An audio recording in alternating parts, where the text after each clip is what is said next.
王特大，你好，晚上好。哦，你好，你好。说啊，你说王特大，你打鹏程杯，到时候我要去跟您见面。王特大，您打鹏程杯的时候，我要去跟您见面。好，谢谢。今年可能还是在那个位置，不过不知道是不是疫情的影响会不会就是说，控制的更严格一些啊？可以到时候看看情况啊。你说吧，去年只能跟您在走廊上拍照，你说？去年只能跟您对，我记得去年好像是那天晚上是吧？我记得下到很晚，很多是晚上，对吧？对对，就在走廊里。对，是我还有印象。谢谢您啊，王大大，我小孩是您的球迷，您下的象甲还有您的比赛的美盘都干的。好，不错不错，反正还是首先确实他能对这个下棋感兴趣，我觉得还是挺好的一件事情。有兴趣才有这个继续提高的这么一个基础啊，应该。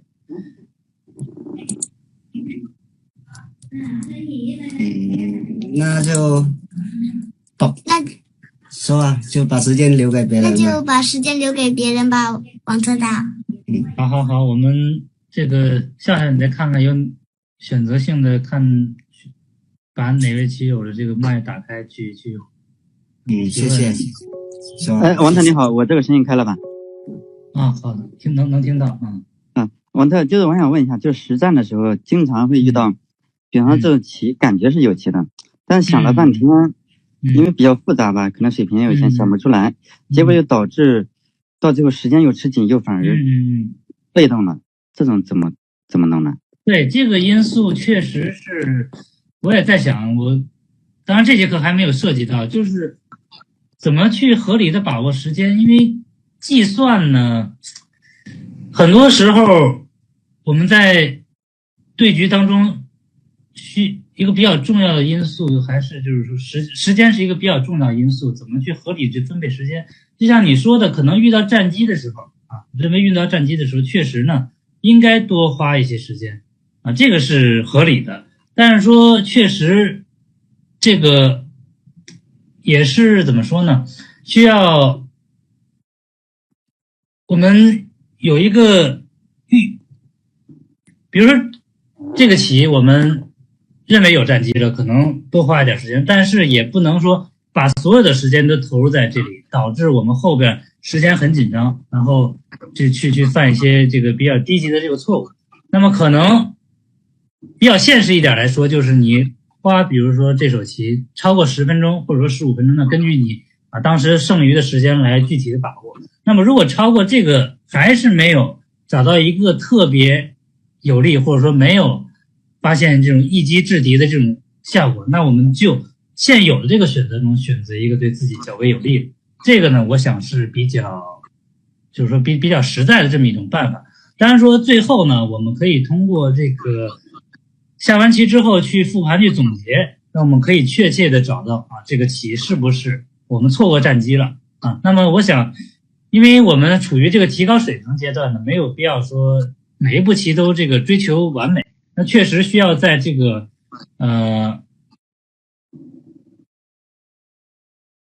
就是说在时间的因素和这个在找到这个最佳的招法中间呢，需要做一个平衡啊。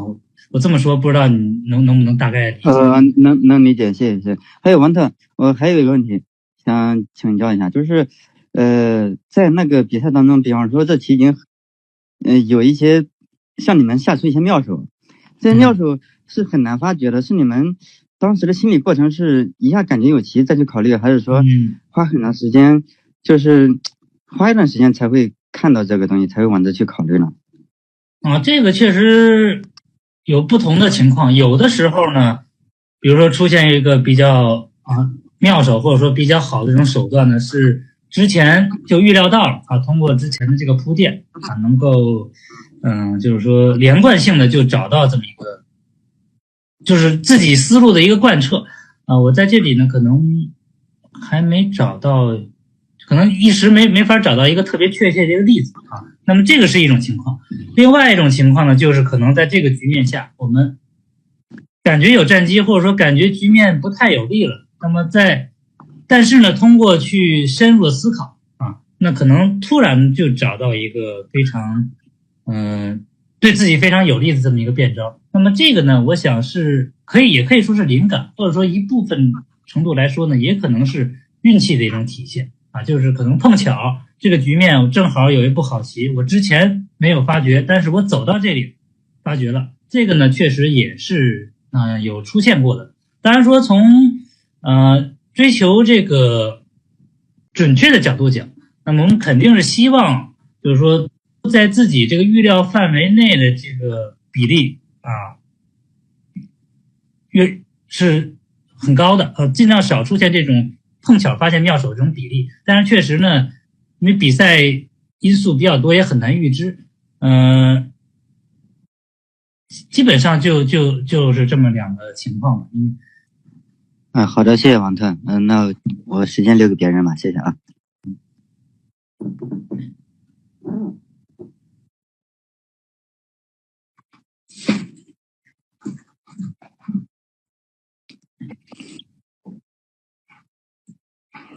喂，王特大你好。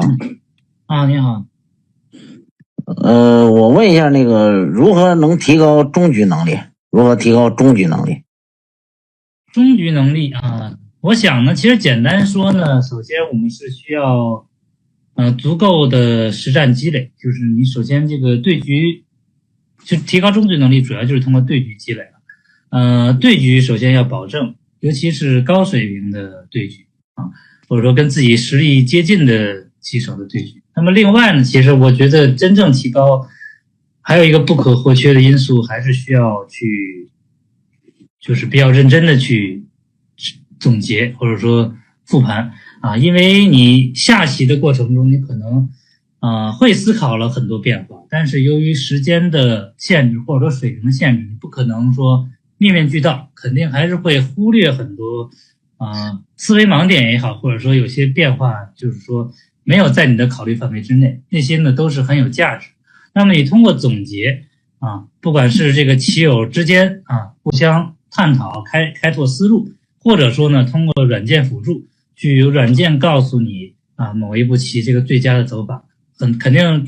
会提供一些你之前就是说你自己没有考虑过的这个方向。我想通过这种积累逐渐的你可能首先你这个思路会拓宽思维盲点呢会变少另外呢就是通过这种不断的这种演练吧，棋感也好，包括局面判断我想这些能力都会这个得到提升。但是总结下来，其实就是实战和总结都是这个不可或缺的。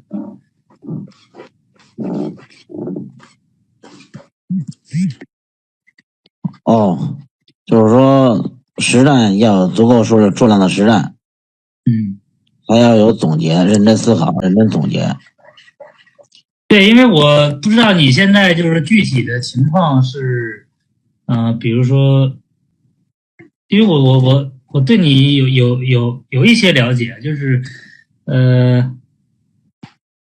就是现在是你平时训练或者说平时下棋是怎么个状态，或者你认为你现在遇到哪些困难？我困难就是中局感觉比较弱，出问题。你平时有对局或者说比较多的这种实战或者说比赛的这种机会吗？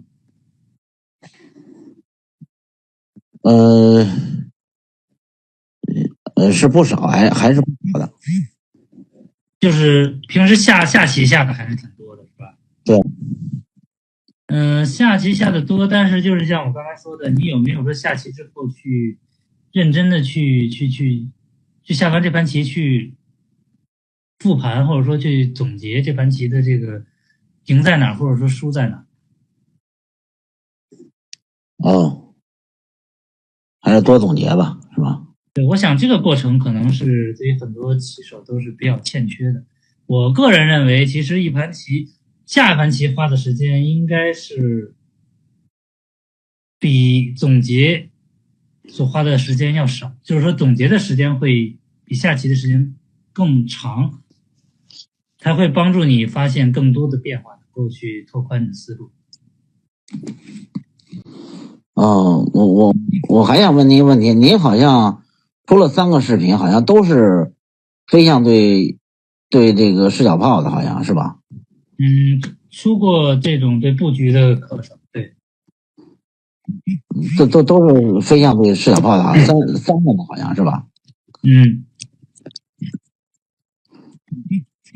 那个就是您这先后手的都讲了是吧？实际上我个人的观点就是，包括我这次在天下棋开课没有讲布局的课程，我是认为讲这种布局的课程实际上可能给大家带来实质性的帮助有限，因为讲布局的课程它更多的是关注于具体的某一步棋你应该怎么走，你这样走对方那样走，但实际上我不管怎么讲，你也不可能把所有的变化都给大家讲清楚。对方可能随便走一个变招，在我这个之前没有讲过，你由于你没有这个思维方式，或者说你没有通过这个实战总结去拓宽这些思路，你的应变能力实际上是没有得到有效的提升的。那么可能就像你存在的问题，就是你可能布局的套路通过这些布局的学习已经是达到了一个相当的一个水平了，但是由于你应变能力或者说你真实的这个实力还没有这个达到这个相当的这个程度，所以说呢，可能就会出现你所说的，你觉得自己终局有问题。反正我现在的终局反正问题比较突出吧，我觉得终局问题比较突出。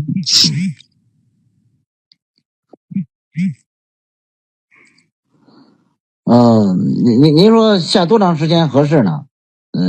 一天下多少盘合适？下多长时间合适呢？就像我刚才说的，我认为一天不用下太多棋，下一盘有质量的棋，我觉得就足够了。当然，前提是你需要拿出更多的时间去进行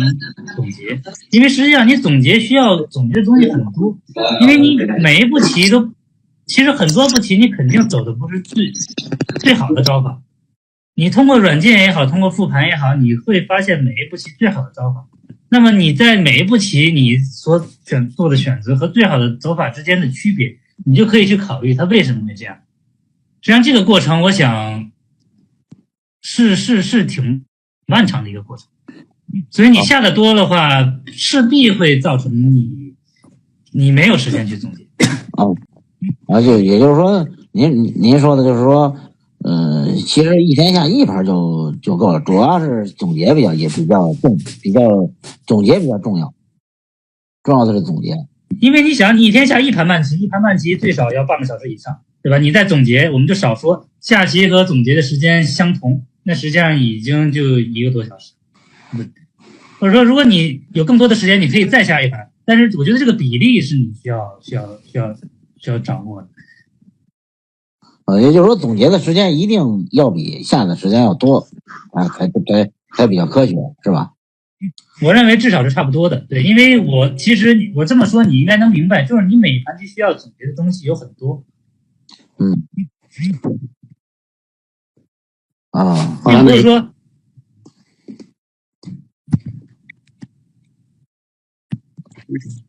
行了，那就交给他们吧，让他们时间留给他们。